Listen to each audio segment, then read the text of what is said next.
നമസ്കാരം. ഇന്നൊരു വീഡിയോ കാണാനിടയായി. അപ്പോൾ അതിൽ പറഞ്ഞിരിക്കുന്ന പ്രവാചകന്മാരെ വിശ്വസിക്കാത്ത ഹിന്ദുമതം നമ്മൾ ഒഴിവാക്കേണ്ടതായിട്ടുണ്ട് എന്നാണ്.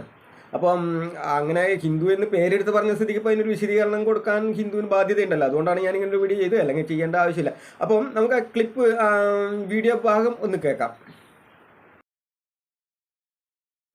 പ്രവാചകന്മാരിൽ വിശ്വസിക്കാത്ത ഹിന്ദുമതം, ഡ്രൂസ് മതം തുടങ്ങിയ മതങ്ങളെ നമ്മൾ ഒഴിവാക്കിയിരിക്കുന്നു.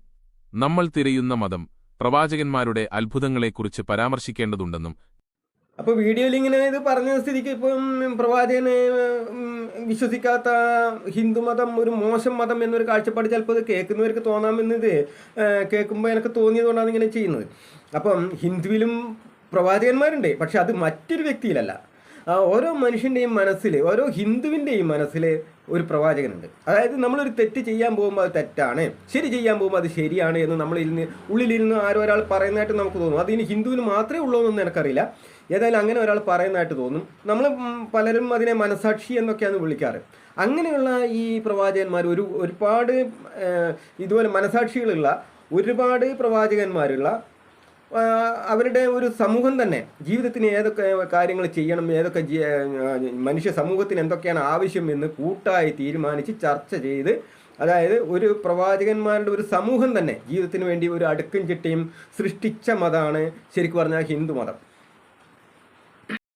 അങ്ങനെ ചർച്ച ചെയ്തും ഇങ്ങനെയുള്ള ആ മനസാക്ഷിയുള്ള, അതായത് അത്തരം പ്രവാചകന്മാർ സൃഷ്ടിച്ചെടുത്തതാണ് വേദങ്ങൾ, ഉപനിഷത്തുകൾ, പുരാണങ്ങൾ, അങ്ങനെയുള്ള കാര്യങ്ങളൊക്കെ. അതിൽ നമുക്ക് വേണ്ടുന്നതൊക്കെ തിരഞ്ഞെടുക്കാൻ, വേണ്ടാത്തത് നമുക്ക് അതിനെ വീണ്ടും നമുക്ക് വേണമെങ്കിൽ അതങ്ങനെയല്ല ഇങ്ങനെയാണെന്ന് പറയാനുള്ള ലൈസൻസ് ഓരോ ഹിന്ദുവിനും ഉണ്ട്. കാരണം ഓരോ ഹിന്ദുവിൻ്റെയും മനസ്സിൽ ഓരോ പ്രവാചകനുണ്ട്. അതുകൊണ്ട് തന്നെയാണ് ഇതിൽ നവോത്ഥാനങ്ങളും ഉണ്ടായിക്കൊണ്ടിരിക്കുന്നത്. അതുപോലെ എന്ത് കാര്യങ്ങൾ പണ്ടുള്ളവർ എഴുതി വെച്ചത് നമുക്ക് വേണമെങ്കിൽ മാറ്റാനും കഴിയും. അത് ഹിന്ദുവിൻ്റെ മനസ്സിൽ ഒരു പ്രവാചകൻ ഉണ്ടായതുകൊണ്ടാണ്. മറ്റൊരു വ്യക്തിയിൽ കേന്ദ്രീകരിച്ചു കഴിഞ്ഞാൽ വരുന്ന അപകടങ്ങൾ നമുക്ക് നോക്കാം. ഇപ്പം നിങ്ങൾ ഉദ്ദേശിച്ചതുപോലെ ഹിന്ദുവിൽ ഒരു പ്രവാചകൻ ഉണ്ടെന്ന് വിചാരിക്കാം.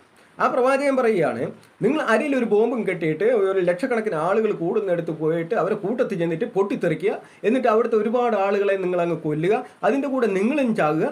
എന്നാൽ നിങ്ങൾക്ക് അവിടെ സ്വർഗത്തിൽ ഒരുപാട് പെണ്ണുങ്ങളെയും ഒരുപാട് മദ്യപ്പുഴയൊക്കെ വെച്ചിട്ടുണ്ട്, അതുകൊണ്ട് നിങ്ങൾ സമയം കളയാതെ അവിടെ പോയി പൊട്ടിത്തെറിക്കുന്നു. ഹിന്ദുവിൽ ഒരു പ്രവാചകൻ ഉണ്ട്. ആ പ്രവാചകനാണ് ഇങ്ങനെ പറയുന്നതെങ്കിൽ, അതുപോലെ തന്നെ ഇപ്പം ഹിന്ദു മതത്തിൽ വിശ്വസിക്കാത്തവൻ മുഴുവൻ കാഫര്യങ്ങളാണ്, അതുകൊണ്ട് അവരെ കണ്ടെടുത്ത് വെച്ചിട്ട് വിപരീത ദിശയിൽ കൈയും കാലും മുറിച്ചു കളയണം എന്നൊക്കെ ഹിന്ദുവിൽ ഒരു പ്രവാചകൻ പറയുകയാണെന്നുണ്ടെങ്കിൽ, ഹിന്ദു ചെയ്യുന്ന ആദ്യം ഈ പ്രവാചകനെ അങ്ങ് കൈകാര്യം ചെയ്യലാണ്. കാരണം ഈ പ്രവാചകൻ പിന്നെ സമൂഹത്തിന് ശല്യമാണെന്ന് ഈ ഹിന്ദുവിൻ്റെ ഉള്ളിലെ പ്രവാചകൻ പറയും. അതുകൊണ്ട് തന്നെ ആദ്യം തന്നെ തല്ലിക്കൊല്ലുന്നത് ഈ പ്രവാചകനെ തന്നെ ആയിരിക്കും.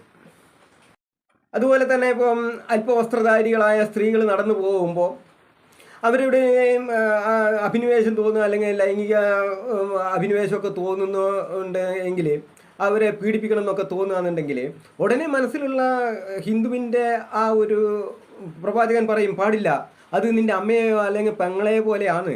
അതുപോലെ തന്നെ അഥവാ നിനക്ക് അങ്ങനെ വല്ല തോന്നലും വന്നിട്ടുണ്ടെങ്കിൽ, നിന്നെ വിശ്വസിച്ച് നിന്നെ സ്നേഹിക്കുന്ന ഒരു ഭാര്യ നിൻ്റെ വീട്ടിലുണ്ട്, ആ ഭാര്യനോട് നീ ചെയ്യുന്ന വിശ്വാസവഞ്ചനയായിരിക്കും ഇത്, അതുകൊണ്ട് അങ്ങനെ ചെയ്യരുത്. അതുപോലെ തന്നെ ഇപ്പം പുരുഷന്മാരെ പേടിച്ച് പെണ്ണുങ്ങളെല്ലാം ഇങ്ങനെ മൂടിപ്പോച്ച് നടക്കണം. അതല്ലാന്നുണ്ടെങ്കിൽ പുരുഷന്മാരോടൊപ്പം ചേർന്നിട്ട് നിങ്ങൾക്ക് വ്യായാമം ചെയ്യാനോ അല്ലെങ്കിൽ പണി ചെയ്യാനോ പാടില്ല, അതൊക്കെ നിങ്ങൾക്ക് നിഷിദ്ധമാണെന്ന് സ്ത്രീകളോടൊക്കെ പറഞ്ഞിട്ടുണ്ടെന്നുണ്ടെങ്കിൽ, ഇപ്പോൾ ഹിന്ദുവിൽ ഒരു പ്രവാചകൻ അങ്ങനെ പറഞ്ഞിട്ടുണ്ടെന്നുണ്ടെങ്കിൽ, ആദ്യം ചൂലെടുത്ത് രംഗത്തിറങ്ങുന്നത്, ഇവരെ അടിക്കാനായിട്ട് ചൂലെടുത്ത് രംഗത്തിറങ്ങുന്നത് ശരിക്കും ഈ സ്ത്രീകൾ തന്നെയായിരിക്കും. കാരണം അവരുടെ ഉള്ളിലുണ്ട് പ്രവാചകന്മാരും പ്രവാചകകളും ഒക്കെ, നമ്മളെ പുരുഷന്മാരുടെ മനസ്സിൽ മാത്രമല്ല. അപ്പോൾ അവരും രംഗത്തിറങ്ങും. അതാണ് ഹിന്ദു മതത്തിൻ്റെ പ്രത്യേകത.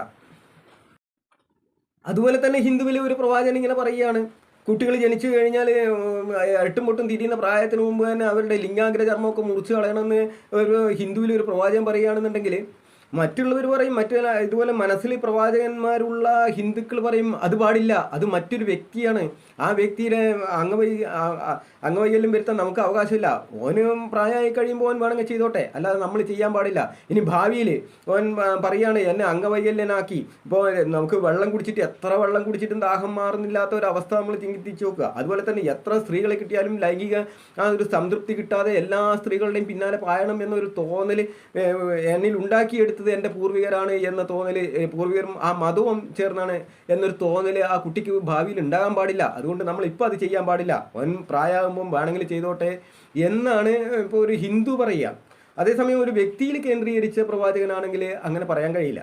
കാരണം ആ വ്യക്തി പ്രവാചകൻ വ്യക്തിയാണെങ്കിൽ ആ വ്യക്തിക്ക് തോന്നിയതേ ആ വ്യക്തി പറയൂ. അപ്പോൾ പറയാനുള്ളത്, ഇപ്പോൾ ഒരു വീഡിയോ നമ്മൾ ചെയ്യുമ്പോൾ വളരെ നമ്മൾ ശ്രദ്ധിക്കേണ്ടതായിട്ടുണ്ട്. അത് മറ്റു മതങ്ങളെ കളിയാക്കുന്നതാണോ, അതല്ലാന്നുണ്ടെങ്കിൽ മറ്റു മതങ്ങളെ ഇൻസൾട്ട് ചെയ്യുന്നതാണോ, അത് സമൂഹത്തിൽ തെറ്റിദ്ധരിപ്പിക്കുന്നതാണോ എന്നൊക്കെ ആലോചിച്ചിട്ട് വേണം നമ്മൾ വീഡിയോ ചെയ്യാൻ. അതല്ലാന്നുണ്ടെങ്കിൽ പിന്നെ അതിന് വിശദീകരണം കൊടുക്കാൻ മറ്റു മതക്കാർ തയ്യാറാകും, ആ വിശദീകരണത്തിന് മറുവിശദീകരണം കൊടുക്കാൻ മറ്റവർ തയ്യാറാകും. അതുകൊണ്ട് വളരെ ആലോചിച്ച് മാത്രം ഇത്തരം വീഡിയോകൾ ചെയ്യണമെന്നാണ് എനിക്ക് പറയാനുള്ളത്.